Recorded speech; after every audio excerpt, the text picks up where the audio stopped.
Ce dimanche 5 février aurait dû être un jour de fête pour Daniel Balavoine, le célèbre chanteur aurait célébré ses 71 ans. Malheureusement il nous a quittés à seulement 33 dans un tragique accident d'hélicoptère.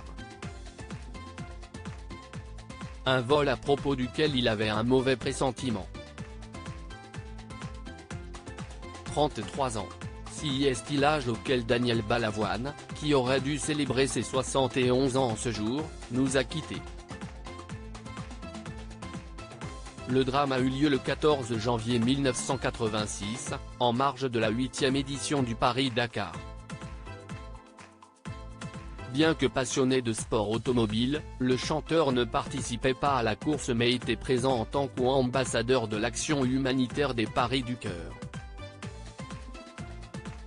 Ce jour-là, aux alentours de 20h, l'interprète de Mon fils, Ma bataille, Je ne suis pas un héros et autres tubes avaient pris place à bord d'un hélicoptère l'emmenant à Gourmararou, ultime étape de la course, située à 250 km de là.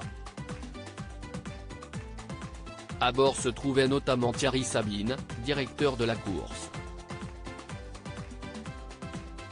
Ce qui a causé l'accident ? Les mauvaises conditions climatiques.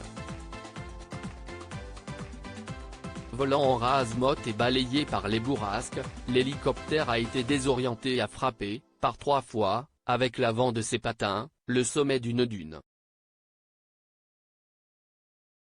Rapidement déstabilisé, l'engin a finalement basculé vers l'avant, avant de se désintégrer sur près de 150 mètres, entraînant la mort de tous les passagers.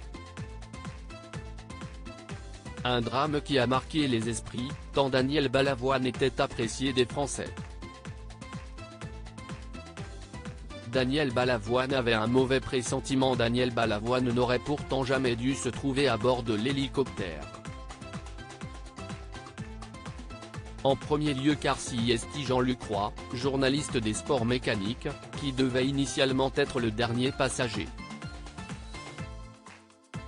Le chanteur ayant besoin de se rendre à Dakar pour des fins humanitaires, il avait accepté de lui céder sa place au dernier moment. Mais il y a une autre raison pour laquelle le mari de Corinne n'aurait pas dû être du voyage, il avait un très mauvais pressentiment avant de monter à bord. Si est ce qu'a révélé John Wooloff, son ancien guitariste, qui a été l'un des derniers à lui parler. Avant de monter à bord, le chanteur ne lui avait pas caché être inquiet concernant le vol. Je vais retourner à Dakar mais je ne le sens pas. Je ne me sens pas bien cette fois, lui aurait-il dit. Il nous le répétait et on lui disait de ne pas y aller. C'est vrai que ça nous a marqué, concède de son côté le guitariste, qui a perdu ce soir-là l'un de ses plus proches amis.